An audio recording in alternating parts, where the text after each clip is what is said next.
جل به إن علينا جمعه وقرآنه فإذا قرأناه فاتبع قرآنه ثم إن علينا بيانه كلا بل تحبون العاجلة وتذرون الآخرة وجوه يومئذ ناظرة إلى ربها ناظرة ووجوه يومئذ باسرة تظن أن يفعل بها فاقرة كلا إذا بلغت التراقي وقيل من راق وظن أنه الفراق والتفت الساق بالساق إلى ربك يومئذ المساق صدق اللہ العظیم۔ قرآن پاک کا ایک انداز یہ بھی ہے کہ قرآن انسان کے سامنے جن حالات کو بیان کرتا ہے ان حالات کی تصویر کھینچ کر پیش کر دیتا ہے۔ اگر کوئی سمجھنے والا یا غور و فکر کرنے والا ہو تو وہ اس بات کو سمجھ سکتا ہے۔ اور اس سلسلے میں قرآن پاک کی بہت سی آیتیں ایسی ہیں جن پر بڑے علماء نے کام کیا ہے، کتابیں وجود میں آئی ہیں کہ قرآن کس طرح سے ایک تصویر کسی جگہ کی پیش کرتا ہے۔ یہ جو آیتیں پڑھی گئی ہیں، جن کی تلاوت ہوئی ہے، یہ دراصل قیامت کا منظر قرآن نے کھینچا ہے۔ اسلام کے بنیادی عقائد میں اہم ترین عقیدہ مرنے کے بعد زندگی اور بعث بعد الموت ہے، یعنی انسان کا دوبارہ کھڑا کیا جانا، پیدا کیا جانا اور اس دنیا کا مٹنا اور ختم ہونا، یہ سب ہم سنتے رہتے ہیں۔ تو یہ خاص اس وقت کو قرآن بیان کر رہا ہے کہ اس وقت انسانوں کی حالت کیا ہوگی، مجرموں کی حالت کیا ہوگی، مسلمانوں کی حالت کیا ہوگی، دینداروں کی حالت کیا ہوگی، بے دینوں کی حالت کیا ہوگی۔ ان سب کو قرآن نے جگہ جگہ بیان کیا ہے۔ یہاں ارشاد فرمایا کلا لا وزر، سنو اور کان کھول کر یہ بات سنو، اس دن انسان کے لیے کوئی پناہ کی جگہ نہیں ہوگی۔ جیسے ہم لوگوں کو گرمی میں گرمی لگتی ہے تو ہم کوئی پنکھا ڈھونڈتے ہیں، کولر ڈھونڈتے ہیں، کوئی سایہ ڈھونڈ لیتے ہیں، کوئی کونا تلاش کر لیتے ہیں، یہ پناہ کہلاتی ہے۔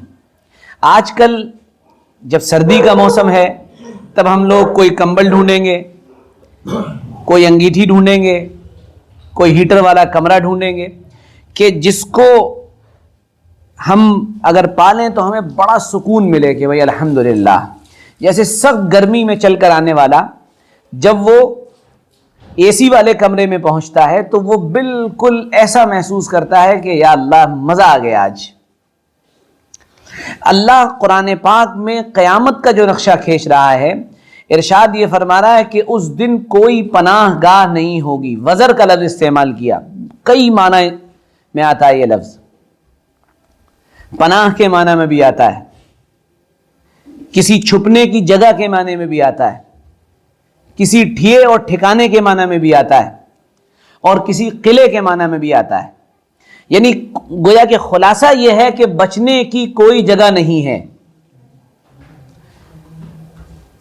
بچنے کی کوئی جگہ نہیں ہے۔ اس کا مطلب یہ ہے کہ ہم کو کچھ کرنا پڑے گا، کوئی کام آنے والا نہیں ہے۔ کام کون آئے گا اس دن؟ کس کے بھروسے جہاں جانا ہے؟ جب ہم اپنا گھر چھوڑ کر جاتے ہیں تو کسی کے بھروسے چھوڑتے ہیں، بھائی آپ ہمارے پڑوس میں رہتے ہیں، ہمارے گھر کا خیال رکھیے گا، آپ ہمارے آس پاس رہتے ہیں، اس کا خیال رکھیے گا۔ اس دن بھروسہ کس پر ہے؟ کون کام آئے گا؟ الی ربک یومئذ المستقر، کہ اس دن تمہارے رب کے پاس ہی جا کر ٹھہرنا ہے، یعنی آخری جو جگہ ہے وہ اللہ کا گھر ہے، جہاں پر انسان کو ٹھکانہ اور ٹھیا مل سکتا ہے۔ تو پتہ یہ چلا کہ جب ٹھکانہ اور ٹھیا اللہ کے یہاں ملنا ہے تو پھر اللہ کے راضی کرنے والے کاموں میں لگنا ہے۔ انسان کے سامنے بڑے امتحانات جو دنیا میں آتے ہیں، ان امتحانوں میں ایک بڑا امتحان یہ ہوتا ہے جب انسان اس کشمکش میں پھنستا ہے کہ وہ اللہ کی مانے یا مخلوق کی مانے۔ شادیوں کا سیزن جیسے چل رہا ہے ماشاءاللہ، اس سیزن میں آپ کو یہ بات بہت دیکھنے کو ملے گی کہ بیگم صاحبہ کی مرضی یہ ہے کہ بے پردہ جائیں وہ، اور اللہ کی مرضی اور اللہ کی رضا یہ ہے کہ وہ پردے کے ساتھ جائیں۔ اس قدر الٹے ہو گئے ہیں ہم لوگ کہ ہم اندازہ نہیں لگا سکتے کہ ہماری چال کتنی الٹ گئی ہے۔ یعنی پردہ کرنے والوں کو بیوقوف کہا جا رہا ہے، نادان کہا جا رہا ہے، پچھڑا ہوا کہا جا رہا ہے۔ یہ دین سے دوری اور بیزاری کا حال ہے ہمارا۔ ایک شادی کے فنکشن میں کچھ بچیاں جنہوں نے عزم اور ارادہ کیا تھا کہ ہم برقع اوڑھیں گے چاہے جو ہو جائے، وہ برقع اوڑھ کر پہنچیں تو برقع پہننے سے پہلے ان کے گھر والوں نے کہا کہ برقع اتارو، بنا برقعے کے جاؤ، لیکن جب وہ اپنی بات پر جمی رہی انہوں نے کہا نہیں، ہم برقعے کے ساتھ جائیں گے۔ اور برقعے کے ساتھ جب وہ فنکشن میں پہنچی تو پورا کا پورا فنکشن اور پورے کی پوری مستورات، اور مرد انہیں دیکھ رہے تھے کہ یہ کیا عجوبے آ گئے۔ اور یہ میں فیروز آباد ضلع کی بات بتا رہا ہوں آپ کو، یہ میں انگلینڈ اور جاپان کی بات نہیں بتا رہا ہوں، یہیں کی بات بتا رہا ہوں۔ اور ان کے اپنے رشتہ دار، ان کے اپنے کزنز ان سے کہہ رہے تھے کہ یہ تم نے کیا، یہ تم 8واں عجوبہ یہاں پر لگ رہی ہو، کیوں تم نے یہ برقعے وغیرہ پہن لی؟ ان برقعوں کو چھوڑو، یہاں شادی میں سب انجوائے کر رہے ہیں، سیلفی لے رہے ہیں، تم بھی ایسی بن جاؤ۔ انہوں نے کہا نہیں، ہمیں ایسا نہیں بننا ہے۔ مخلوق کے ساتھ جب امتحان ہوتا ہے خالق کی مرضی کو پورا کرنے کا، یعنی ایک طرف اللہ کی مرضی اور ایک طرف انسان کی مرضی، یہ انسان کا امتحان ہوتا ہے۔ اور اس میں بڑی اہم رہنمائی سیدہ عائشہ رضی اللہ تعالی عنہ کی وہ نصیحت جو انہوں نے امیر معاویہ رضی اللہ عنہ کو کی تھی۔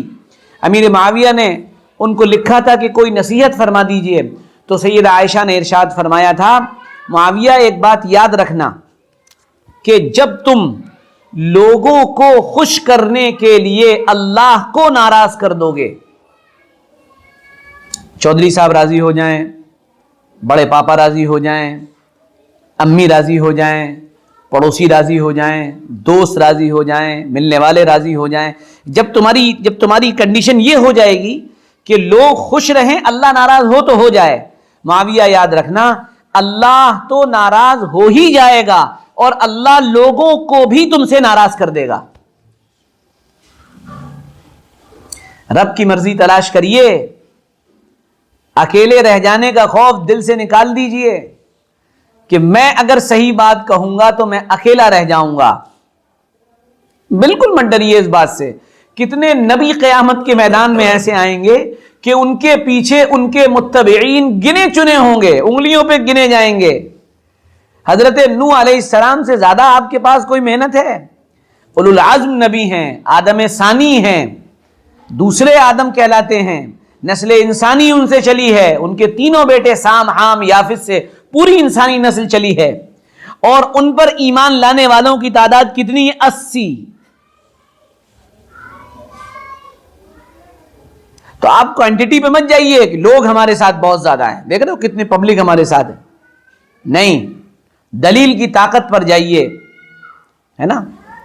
قرآن پاک سے مسائل کے صحیح نکالنے اور نصوص سے استنباط کرنے کے صحیح نہج پر جائیے، اور یہ مت پرواہ کریے کہ کون مسافہ کر رہا ہے اور کس نے آپ سے مسافہ کرنا چھوڑ دیا، اس کی پرواہ مت کریے۔ تو معاویہ تم اگر اللہ کو راضی ناراض کر کے مخلوق کو خوش کر دو گے تو اللہ تو ناراض ہو ہی جائے گا، اور اللہ مخلوق کو بھی تم سے ناراض کر دے گا۔ اور ایک بات اور یاد رکھنا معاویہ، کہ اگر تم مخلوق کو ناراض کر دو گے اور اللہ کو راضی کر لو گے تو اللہ تو راضی ہو ہی جائے گا، اور اللہ اس مخلوق کو تمہارے قدموں میں لا کر ڈال دے گا، یعنی مخلوق کو بھی تم سے راضی کر دے گا۔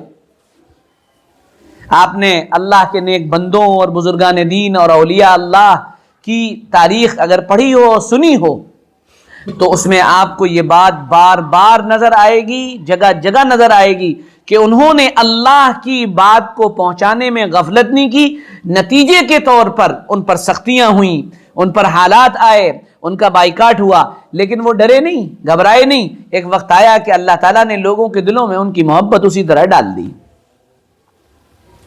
تو اللہ کی رضا اصل ہے، وَرِضْوَانٌ مِّنَ اللَّهِ اکبر، اللہ کی رضا سب سے بڑی چیز ہے۔ پھٹے کپڑوں میں بھی اگر رب راضی ہو تو انسان کی زندگی بن گئی۔ وہ گاڑیوں پہ رہنے میں راضی ہے، زندگی بن گئی۔ وہ محل کے اندر راضی ہے، زندگی بن گئی۔ اصل مین جو ہمارا فوکس ہے وہ اللہ کی رضا ہے، وہ مل جائے بات بن گئی۔ وہ کسی بھی حال میں ہو، کسی بھی حال میں ہو بندہ، رب راضی تو سب راضی، ختم۔ سمجھ میں آگئی بات؟ الی ربک یومئذ المستقر، پناہ تو رب کے پاس ہی ہے، اس دن کہیں پناہ نہیں ہے، رب کے پاس پناہ ہے۔ بہت سے لوگ آتے ہیں، ملتے ہیں، ملاقات کرتے ہیں کہ مولانا صاحب کیا کریں، اب ہم یہ کام کرتے ہیں تو ابا ناراض ہو جاتے ہیں، یہ کام کرتے ہیں امی ناراض ہو جاتی ہیں۔ یعنی زوال کی انتہا دیکھیں۔ ایک میرا شاگرد، بڑا اچھا شاگرد، وہ اس کو غسل دینے کا، میت کو غسل دینے کا طریقہ سکھایا، تو وہ ایک انتقال ہو گیا اس بستی میں۔ وہ غسل دینے کے لیے اس نے ارادہ کیا کہ میں جاؤں گا اور غسل دوں گا، تو اس کی ماں اس سے پتہ ہے کیا کہہ رہی تھی؟ دیکھ، ایک تو تہجد پڑھتا ہے، تہجد مت پڑھا کر، تہجد پڑھنے سے جنات لگ جاتے ہیں، تو چھوڑنے پہ کیا لگیں گے پھر؟ اچھا، تہجد پڑھنے سے تو جنات لگ جاتے ہیں، تو چھوڑنے پہ کیا لگے گا؟ شیطان، جو آپ سمجھ لیجیے وہ لگ جائے۔ پھر اب تو جا رہا ہے اگر، تو دیکھ قریب مت چلا جائیو مردے کے، ہاں میں بتا رہا ہوں، قریب بالکل نہیں جانا مردے کے، غسل تو دینے کے بارے میں سوچنا بھی نہیں، ابھی تو جوان ہے، ابھی تو جوان ہے۔ یہ بیچارہ چلا گیا، وہاں کھڑا رہا۔ اب جو غسل دینے والے تھے ایک بھی آدمی آگے نہیں بڑھ رہا، اور جن کو تھوڑا بہت آتا تھا وہ آگے بڑھ رہے۔ اب اس نے بتانا شروع کیا، ایسے کرو، ایسے کرو، ایسے کرو۔ تو وہ ضلع بھی ہمارا فیروز آبادی تھا، تو وہ جو لوگ تھے تو انہوں نے کہا بھائی صاحب تم بہت بول رہے ہو، تم ہی آ جاؤ۔ تو اس نے کہا کہ میں تو آ جاتا، میرے آنے میں کوئی حرج نہیں، لیکن میں کیا کروں، میں مجبور ہوں، میری ماں نے مجھے منع کر دیا ہے۔ یہ زوال کی انتہا ہے۔ آپ اس قوم سے کیا ترقی کی امید رکھیں گے جو اس بات پر آنے کو تیار نہیں ہے کہ اللہ کے نبی صلی اللہ علیہ وسلم کا صاف فرمان ہے، اب کسی بھی مردے کو غسل دینے والا، وہ جب غسل دے کر فارغ ہوتا ہے تو وہ ایسا ہو جاتا ہے جیسے اپنی ماں کے پیٹ سے پیدا ہوا ہے، سارے گناہ معاف۔ نیکیوں سے خالی بدن کا علاج مردے کو غسل دینا ہے، اتنی بڑی نیکی۔ شیخ الحدیث حضرت مولانا محمد زکریا کاندھلوی رحمۃ اللہ علیہ کے بارے میں یہ لکھا ہے کہ حضرت جہاں اطلاع ملتی تھی غسل دینے پہنچتے تھے، حتیٰ کہ جب ویل چیئر پر آ گئے تھے اور اطلاع ملتی تھی تو ویل چیئر پہ ہی پہنچ جایا کرتے تھے۔ عمل سے زندگی بنتی ہے جنت بھی جہنم بھی، یہ خاکی اپنی فطرت میں نہ نوری ہے نہ ناری ہے۔ بھائی عمل سے بنتا ہے کام۔ الی ربک یومئذ المستقر، پہنچنا پھر اللہ ہی کے پاس ہے، ٹھکانہ وہی مل پائے گا۔ ینبأ الانسان یومئذ بما قدم واخر، انسان کو اس دن پتہ چل جائے گا، کیا پتہ چل جائے گا؟ بما قدم واخر، جو کچھ اگلا پچھلا اس نے کیا ہے یہ سب اس کو معلوم ہو جائے گا۔ اب اگلا پچھلا کیا ہے؟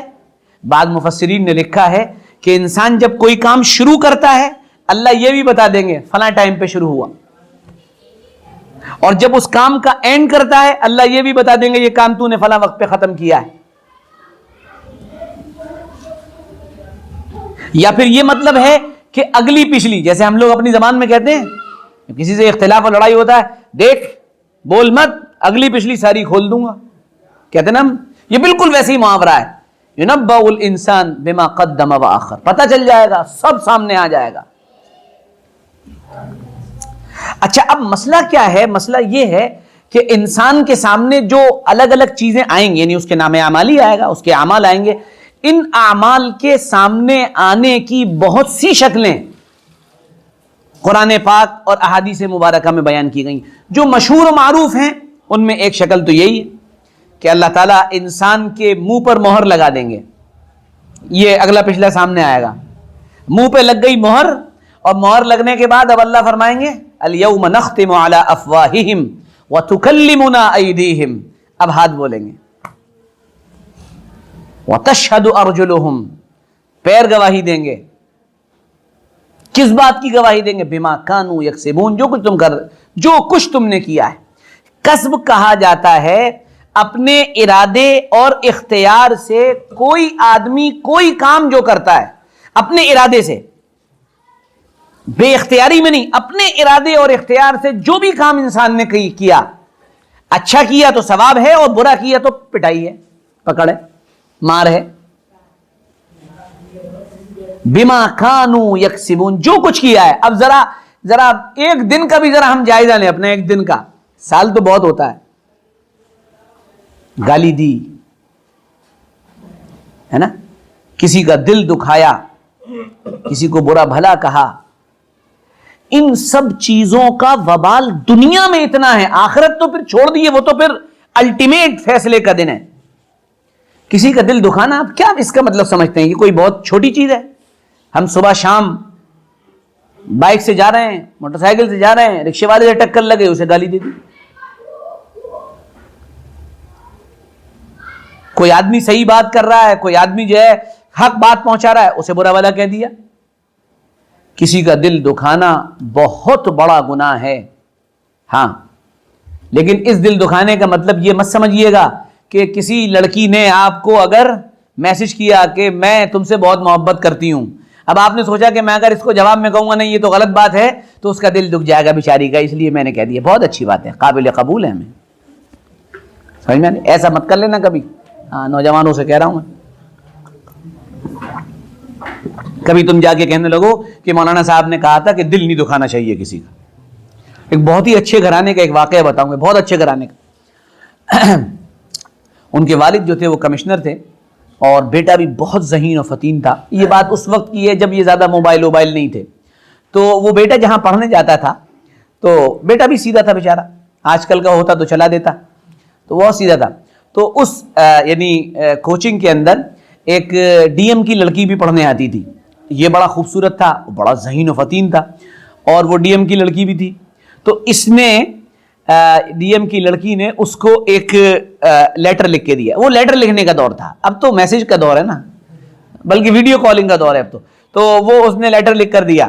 وہ جب لیٹر لکھ کے دیا، اس میں لکھا کہ میں ایسے ایسے، مجھے آپ بہت پسند ہیں، آئی لائک یو، اینڈ فلاں فلاں چیزیں، جو کچھ یہ لکھتے ہیں۔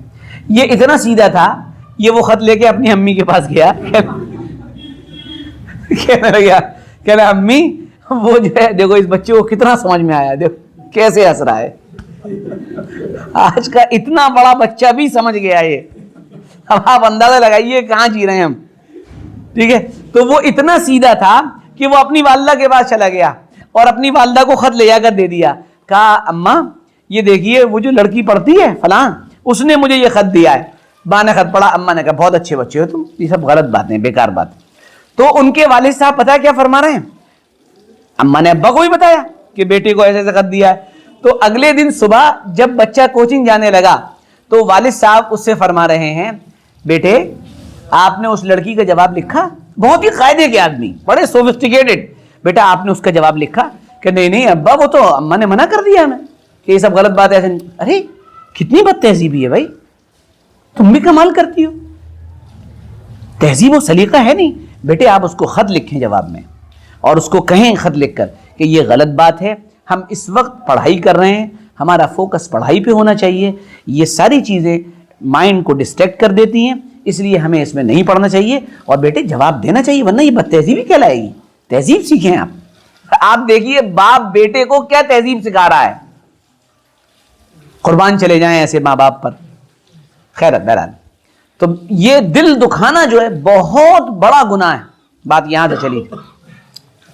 حضرت تھانوی رحمۃ اللہ علیہ جن کا یہ ترجمہ بھی ہے, حضرت تھانوی رحمۃ اللہ علیہ گھر میں تشریف فرما تھے.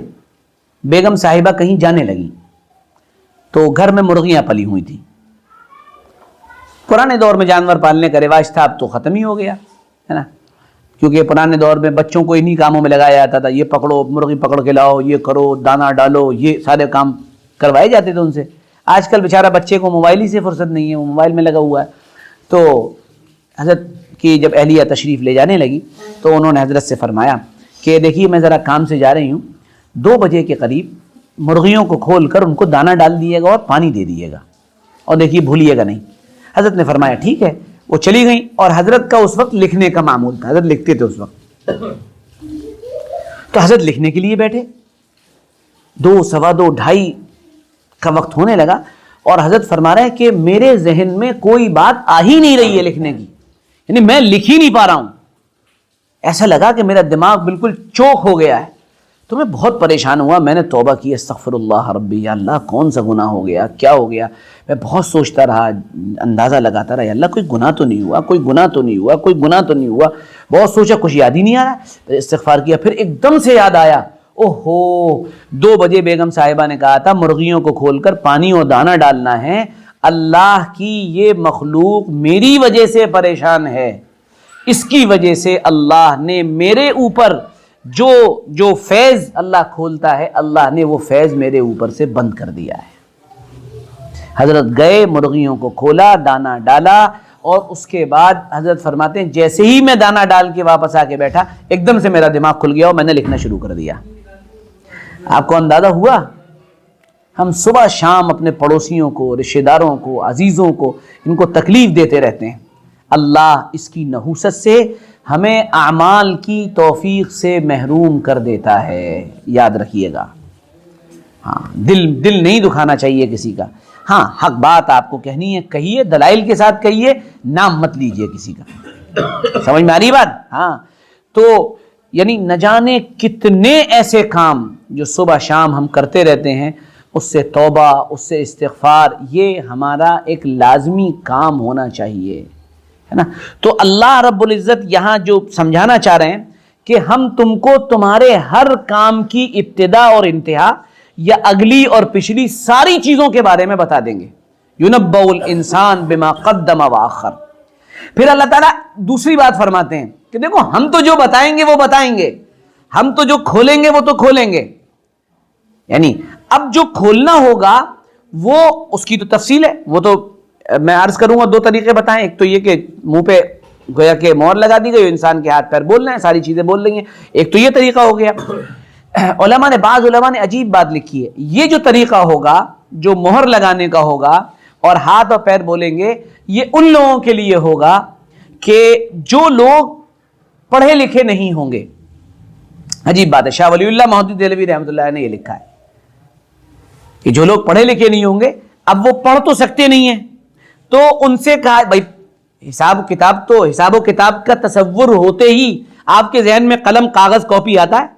حساب و کتاب, رجسٹر, قیامت کے میدان میں جب انسان کے سامنے اس کے رجسٹر پیش کیے جائیں گے تو انسان کہے گا یا ویلتنا ما لہذا الکتاب لا یغادر صغیرۃ ولا کبیرۃ الا احصاها. ہائے اس کتاب کو کیا ہوا, اس نے آگے پیچھے بڑا چھوٹا کچھ نہیں چھوڑا, سب لا کے رکھ دیا. تو اس کا مطلب یہ کہ کوئی فزیکلٹی ہوگی, کوئی چیز سامنے موجود ہوگی جس میں انسان پڑھ رہا ہوگا. تو پڑھنے والا جو یہاں ہوگا وہی وہاں پڑھنے والا ہوگا. یاد رکھیے گا, ایسا نہیں ہوگا کہ انسان یہاں تو جاہل تھا اور قیامت کے میدان میں وہ جو ہے امام غزالی بنا کر اٹھا دیا جائے, یا شاہ ولی اللہ بنا کر اٹھا دیا جائے, یا جو ہے شیخ الہند مولانا محمود الحسن دیوبندی بنا کر اٹھا دیا جائے, یا جو ہے مولانا حسین احمد مدنی بنا کر اٹھا دیا. نہیں, جو آپ کا اسٹیٹ اور جو لیول یہاں پر تھا اسی لیول پر قیامت میں اٹھائے جائیں گے آپ.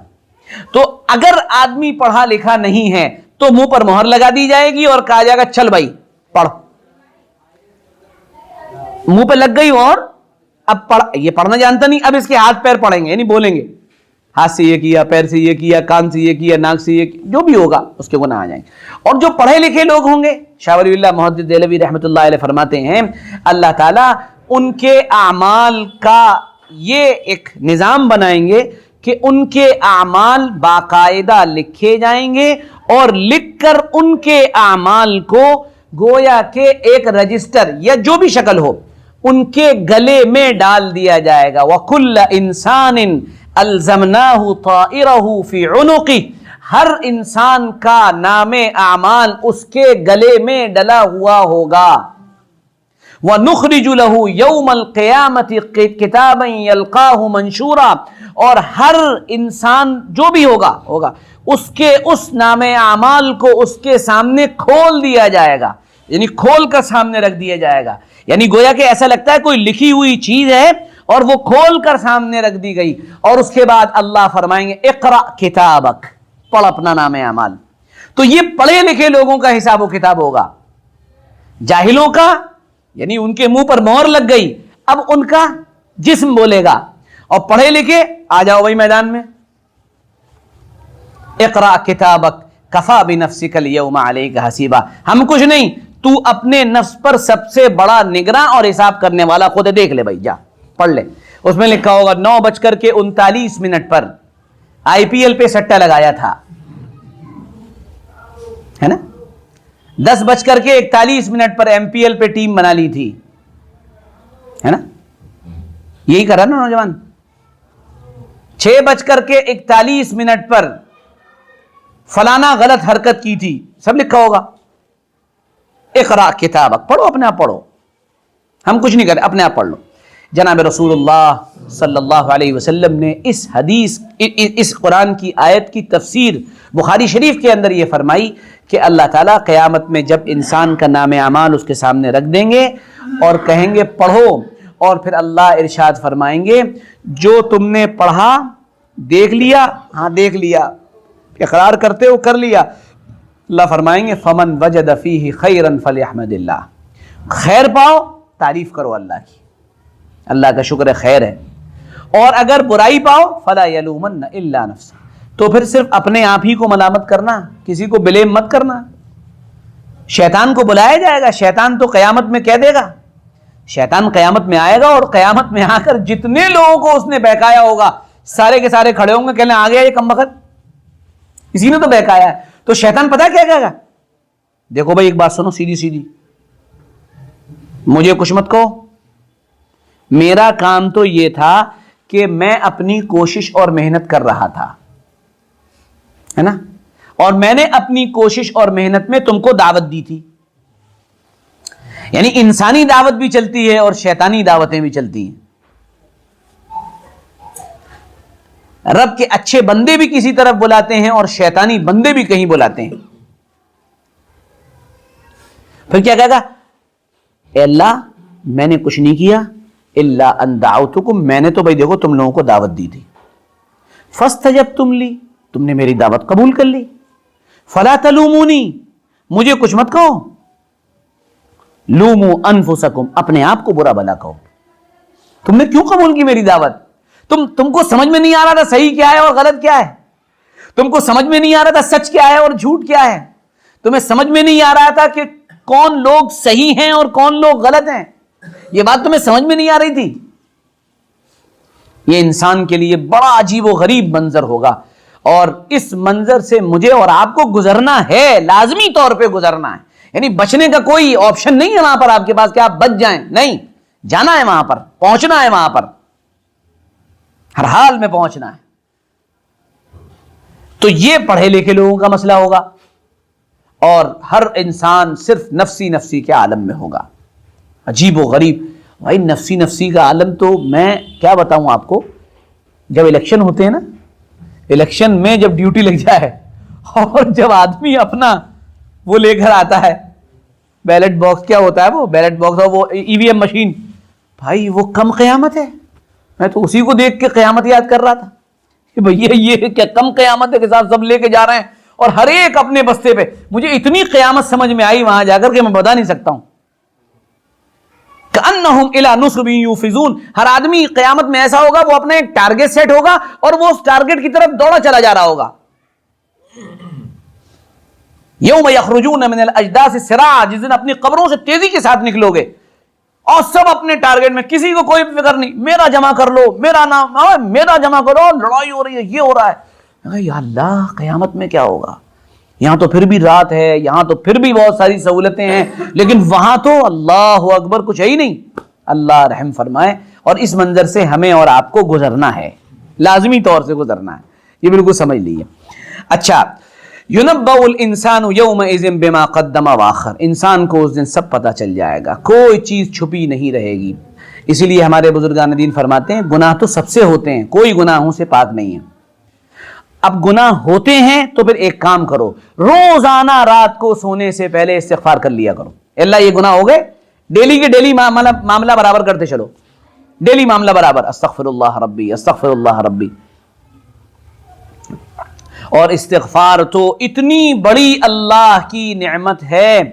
جتنے لوگ پریشان رہتے ہیں, جی روزی میں برکت نہیں ہو رہی ہے, جی یہ ہو رہا ہے, اور یوں ہو گیا, اور حالات بہت خراب ہیں, اور معاملے نہیں بن رہے, استغفار کو لازم پکڑ لیں, لازم پکڑ لیں. کم سے کم دن میں 1200 مرتبہ استغفار, استغفر اللہ ربی, استغفر اللہ ربی, استغفر اللہ ربی, استغفر اللہ ربی. آپ کو عزت, دولت, شہرت, راحت, چین, سکون, اطمینان, طمانینت, سکون, ساری کی ساری چیزیں آپ کو اپنے آپ ملتی چلی جائیں گی. استغفار اتنی بڑی نعمت. طوبی لمن وجد فی صحیفتہ استغفارا کثیرا, خوش قسمت ہے وہ آدمی جس کو کل اپنے نام اعمال میں استغفار کثرت سے ملے. کثرت سے استغفار کو عادت بنا لیں, آپ دیکھیں رزق کے دروازے کھلنے لگیں گے. علماء نے تو یہاں تک لکھا ہے کہ جو آدمی کثرت سے استغفار کا عادی ہوتا ہے, نہ اسے ہتھیار اٹھانے کی ضرورت پڑتی ہے, نہ کوئی اس کے خلاف ہتھیار اٹھا پاتا ہے. سارے معاملے ویسے شانت ہو جاتے ہیں. سمجھ میں آ رہی بات؟ یُنَبَّأُ الْإِنسَانُ يَوْمَئِذٍ بِمَا قَدَّمَ وَأَخَّرَ. ہمارے سجدے بھی ہوں گے, ہماری نمازیں بھی ہوں گی, ہماری دعائیں بھی ہوں گی, ہمارا ذکر بھی ہوگا, ہماری تلاوت بھی ہوگی, ہمارا صدقہ بھی ہوگا, ہماری خیرات بھی ہوگی, ہمارا دوسروں کی مدد کرنا بھی ہوگا, ہمارا دین کی دعوت دینا بھی ہوگا, ہمارا اچھی بات بولنا بھی ہوگا, ہمارا لوگوں کے کام آنا بھی ہوگا, ہمارا لوگوں کے کام بنانے کا جو ہمارا مزاج ہے یہ بھی ہوگا. ہمارا لوگوں کو اگر نیگیٹو چلے جائیں تو لوگوں کو گالیاں دینا, لوگوں کو برا بھلا کہنا, لوگوں کو ڈیفیم کرنا, لوگوں کو بدنام کرنا, لوگوں کی ٹوپیاں اچھالنا, لوگوں کے اندر کمیاں ڈھونڈنا, لوگوں کے عیب تلاش کرنا, اللہ سے نہ ڈرنا, اکیلے میں اللہ کا خوف نہ ہونا, اور صدقہ نہ کرنا, خیرات نہ کرنا, لوگوں کے کام نہ آنا, یہ ساری چیزیں نیگیٹو اور پازیٹو وہاں پر موجود ہوں گے. یُنَبَّأُ الْإِنسَانُ بِمَا قَدَّمَ وَأَخَّرَ, سب موجود ہوگا. اللہ کہہ رہا ہے وہ تو جب ہم دکھائیں گے تب دکھائیں گے, وہ تو جب ہوگا تب ہوگا. سنو تم کان کھول کر, بل الانسان علی نفسہ بصیرہ. بات تو سچی یہ ہے کہ انسان خود اپنے آپ کو خوب جانتا ہے. یعنی اگر اس کا ترجمہ کیا جائے ہندی زبان میں, شدھ ہندی زبان میں, تو ترجمہ ہوگا بس بھائی بات سنو کہ انسان خود کو بھلی بھانتی جانتا ہے, خوب اچھی طرح جانتا ہے. بہت, میں جتنا خود کو جانتا ہوں اللہ کے بعد اتنا کوئی مجھے نہیں جانتا ہے, کوئی مجھے نہیں جانتا اتنا. اللہ سے کسی کے کوئی معاملے چھپے ہوئے نہیں ہیں, اس لیے سدھر کے رہنا چاہیے. اللہ معاف کر دے, ہم تو پاپی مجرم, تیرے در کے مجرم ہیں ہم. اعتراف کریے, فاعترفوا بذنوبہم وخلطوا عملا صالحا وآخر سیئا عسى اللہ ان یتوب علیہم, کہ یعنی ان کو اعتراف ہوتا ہے اپنے گناہوں کا, اچھے بھی کام کرتے ہیں, برے بھی ہو جاتے ہیں, اللہ ایسے لوگوں کو معاف کر دیتا ہے. تو اپنے آپ کو 4 وقت, 4 دن اور 4 مہینے اور 4 سال اور 4 جو ہے دین سیکھ کر یہ نہ سمجھنا چاہیے اب تو میرے ٹکر پہ کوئی ہے ہی نہیں. ہاں, یہ نہیں کرنا چاہیے. بہت عجیب و غریب بات. بل الانسان علی نفسہ بصیرہ ولو القا معاذیرہ. عجیب بات کہہ دی قرآن نے کہ انسان خود کو خوب اچھی طرح جانتا ہے. ولو القا معاذیرہ, اگرچہ وہ کتنے بھی چیزیں اپنے اوپر اوڑھ لے. معاذر کہا جاتا ہے انسان کا کسی چیز کو اپنے اوپر اوڑھ لینا. جیسے کہتے ہیں نا بہانے بنانا, ہمارے یہاں کہتے ہیں بہانے بنانا. جی نہیں وہ ایسا نہیں ہوا تھا بھائی، فجر کی نماز میں کیوں نہیں آ پا رہے؟ او کیا بتائیں، رات میں بہت دیر ہو جاتی ہے، اصل میں رات میں کیا کرتے ہیں آپ، کتنا مطالعہ کرتے ہیں آپ، ذکر و عبادت میں لگے رہتے ہیں؟ نہیں وہ عبادت تو نہیں ہوتی ہے سر، تو اصل میں ایسا ہوتا ہے کہ تھوڑا سا موبائل وغیرہ چلاتے رہتے ہیں اور اس میں تھوڑا سا دیر ہو جاتی ہے. کہنے میں فجر کی نماز، کہنے فجر کی نماز تو بڑھ گئی، تو آگے چلی گئی. یہ ہمارے حالات ہیں، فجر کی نماز نہیں پڑھ پا رہے ہیں، اور جب یہ کھڑا ہوگا تو ایسا لگے گا ریفارمر ہے، مسلح ہے، اس سے بڑا کوئی آدمی نہیں، اور فجر کی نماز کے لالے پڑے ہوئے. تہجد تو بہت آگے کی چیز ہے نا پھر تو. ابن ماجہ کے اندر روایت موجود ہے، جب آدمی قبر میں پہنچے گا تو ایک بڑا خوبصورت سا نوجوان آئے گا، یہ کہے گا تو کون ہے بھائی؟ یہ اس کی حفاظت کرے گا، بھائی تو کون ہے بھائی؟ بڑا خوبصورت آدمی ہے بھائی، کہاں سے آیا؟ کہنا تو نے مجھے پہچانا نہیں؟ کہا نہیں میں نے نہیں پہچانا. کہا میں فجر کی نماز ہوں. اچھا واہ بھائی واہ، فجر کی نماز کتنا سستا سودا ہے. اگر آپ سے کہہ دیا جائے کہ 6:05 پہ ٹرین ہے اور دلی جائیں گے اور ایک سودا ہوگا اور اس میں آپ کو 5,000 روپے بچیں گے، 5:30 بجے تہجد پڑھ کے بیٹھ جائے گا. تہجد پڑھے گا اس دن، ہاں پکا تہجد، اور تہجد گزار بن کے بیٹھے گا کہ نا آج بڑی جلدی اٹھ گئے، کیا بات ہے؟ کہنا تمہیں معلوم نہیں 6:05 پہ ٹرین ہے، ٹرین پکڑنی ہے. اور کیوں کیا کام ہے؟ سردی بہت ہے. ارے سردی اپنی جگہ پر، دھندے میں جانا ہے، سمجھو بات کو. سمجھ میں آ رہی بات؟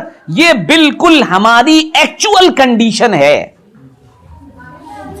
اللہ ہم سب پر رحم فرمائے. بل الانسان علی نفسہ بصیرہ ولو القی معاذیرہ. تو ہم عذر نہ تلاش کریں بھائی، ہم اپنے عذر نہ پیش کریں، بلکہ ہم اپنے آپ کو عمل پر لانے پر آمادہ ہوں. عمل پر لانے پر ادنا درجے کی بات ہے 5 وقت کی نماز پڑھنا. یہ کوئی کمال نہیں کر دے رہے ہیں ہم کہ ہم 5 وقت کی نماز پڑھ رہے ہیں، یہ تو فرض ہے، کرنا ہی ہے. بالکل ادنا درجے کی بات یہ ہے کہ کم سے کم 2-4 صفحے قرآن کی تلاوت کیے جائیں. بالکل ادنا درجے کی بات یہ ہے کہ صبح شام کی 3 تسبیحات پوری کر لی جائیں.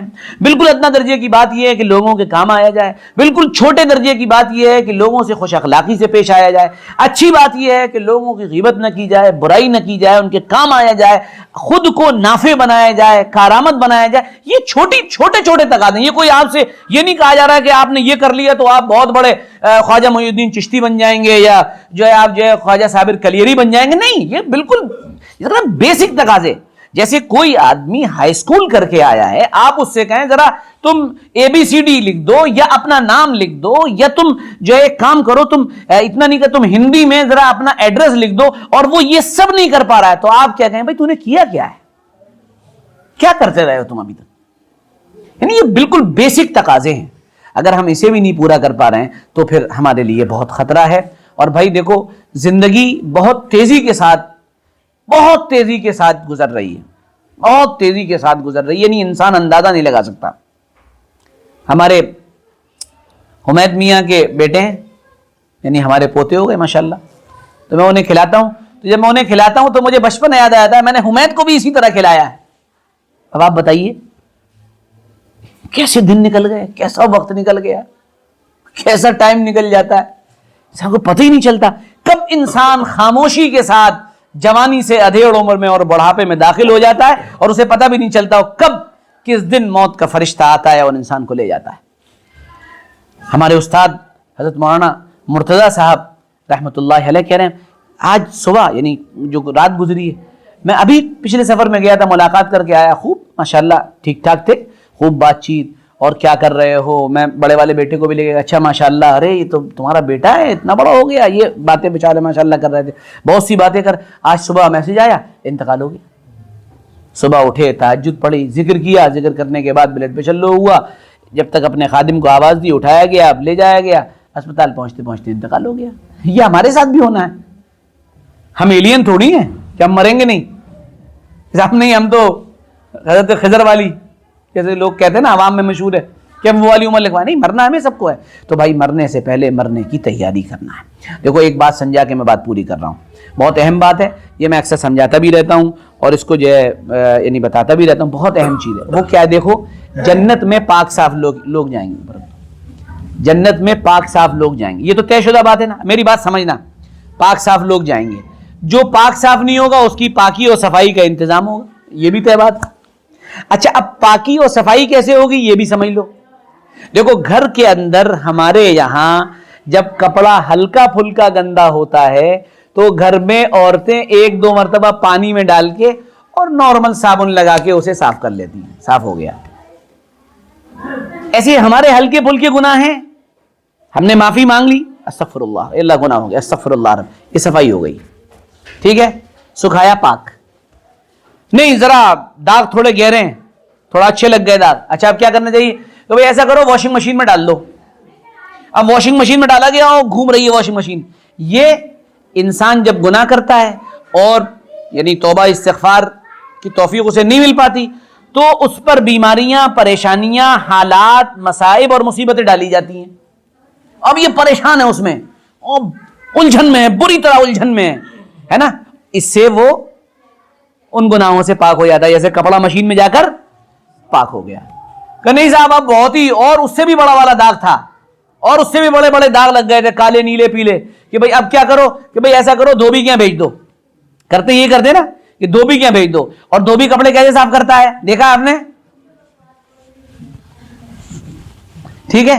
اب جو آدمی گناہ کر رہا ہے اور یہاں استغفار اور یعنی اس کے اوپر بیماریاں نہیں آئیں، ایسے ہی چلا گیا، اب یہ پہنچا قبر میں، اب قبر میں کیا ہوگا، پٹے مار لگ رہی ہے، یہ صفائی ہے، یہ صفائی ہو رہی ہے اور وہاں صاف ہو گیا۔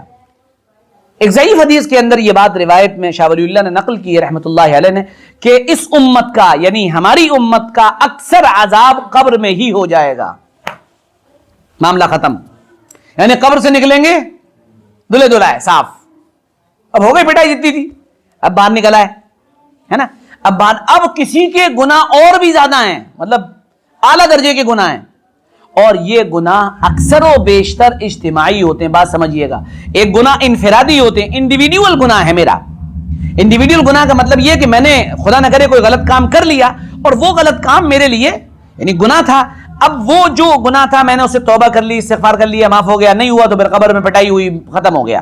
اور ایک اجتماعی گناہ ہے، اجتماعی گناہ کا مطلب یہ ہے کہ میں نے کوئی ایسا کام کیا کہ جس کا نقصان بہت سے لوگوں کو پہنچا، ہے نا، میں چائے بیچتا تھا،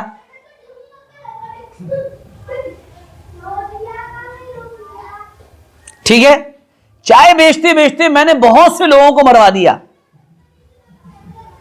سمجھ گئے، ہاں بہت سے لوگوں کو مروا دیا، پھر اس کے بعد میں بڑا آدمی بن گیا، پھر میں نے کچھ ایسی چیزیں بنائی، ایسے کچھ قانون بنا دیے، بادشاہ بن گیا میں، ایسے قانون میں نے بنا دیے جس سے لوگ پریشان ہوئے، پبلک پریشان ہوئی، جنتا پریشان ہوئی، عوام الناس پریشان۔ دیکھو اللہ بندوں کی پریشانی، چاہے پھر وہ بندے مسلمان ہو یا غیر مسلم، اللہ بندوں کی پریشانی زیادہ دن تک چلنے نہیں دیتا، یہ یاد رکھنا میری بات۔ ہاں کوئی ایسا گناہ جس سے بہت سے لوگ متاثر ہو گئے، جب یہ والے گناہ ہوتے ہیں تو اس کے نتیجے میں پھر اب کائے کی ضرورت ہے کہ بھائی ڈرائی کلین کی ضرورت ہے، بہت کر رہے والی بھائی، اب کہ وہ کیا ہے کہ وہ جہنم ہے، کہ بھائی لے جاؤ ڈالو، کہ پیٹرول ڈال کر کے آگ لگا کر کے چاروں طرف سے، ہے نا، یہ وہاں پر پٹائی ہوئی اور پھر بڑی تگڑی پٹائی ہوئی کہ سب اب اگر ایمان تھا تو باہر آ جائے گا، ایمان نہیں تھا خالدین فیہا ابدا، ختم ہو گئی بات، چھٹی۔ تو یہ ایک پروسیس ہے، اب ہمیں اپنے بارے میں دیکھنا ہے، ہم اپنے گناہ روزانہ کے روزانہ معاف کرواتے ہیں کہ نہیں، روزانہ 100 مرتبہ استغفار، صبح 100 مرتبہ شام، استغفار کو اپنی زبان کا ایک گویا کے حصہ بنا لیں، استغفر اللہ ربی، سارے معاملے آسان، آپ دیکھنا چین کی منسی بجے گی، دل سے استغفار، استغفر اللہ ربی، آرڈر ایسے ملنے شروع ہوں گے تم کہو گے کہاں سے آ رہے ہیں آرڈر، کر کے دیکھ لو انشاءاللہ، یقین کے ساتھ کرنا، بے یقینوں کو تو پاپے بھی نہیں ملتے چوسنے کے لیے، سمجھ لینا، ہاں بے یقینوں کے لیے اللہ کے یہاں کچھ نہیں ہے، بے یقینوں کو کوئی چیز نہیں ملتی، یقین کی دولت ہی سب سے بڑی دولت ہے، یقین کی مایا پر ہی سب کچھ ملتا ہے۔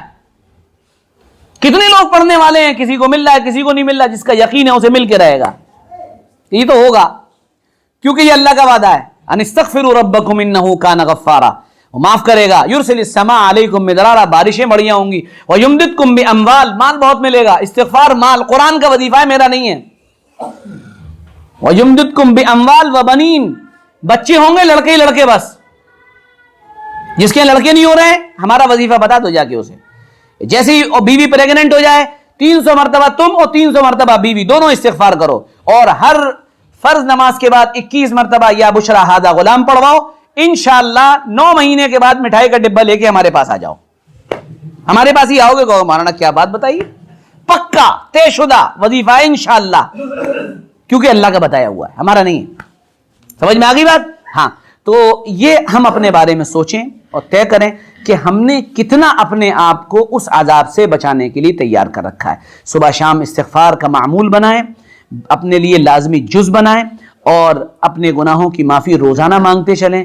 اور اس آیت کو سامنے رکھتے ہوئے جس کا درس ہوا, یُنَبَّأُ الْإِنسَانُ بِمَا قَدَّمَ وَأَخَّرَ, سب چیزیں پیش ہوں گی, سب چیزیں آگے پیچھے کے ساتھ ساتھ ہوں گی. اللہ تعالیٰ ہمیں حشر کی رسوائیوں سے بچا دے.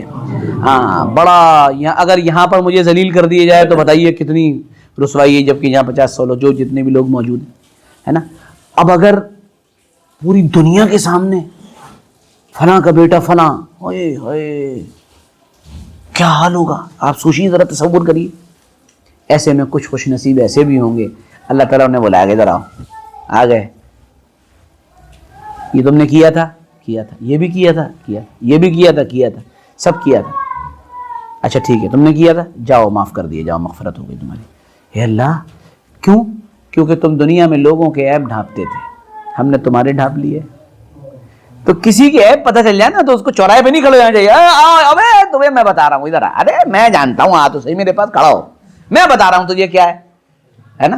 دیکھا ہوگا آپ نے, جب آدمی کسی سے حسد کرتا ہے نا, جلتا ہے, اس کی ایک پہچان یہ بھی ہے, آپ جیسے ہی کسی کا جس سے وہ جل رہا ہے اس کا تذکرہ جیسے ہی تم نے کیا, ارے بھائی فلاں, ارے تمہیں نہیں معلوم ہے یار, ہم بتاتے ہیں تمہیں, آؤ یہاں پر, ابھی بتاتے ہیں تمہیں.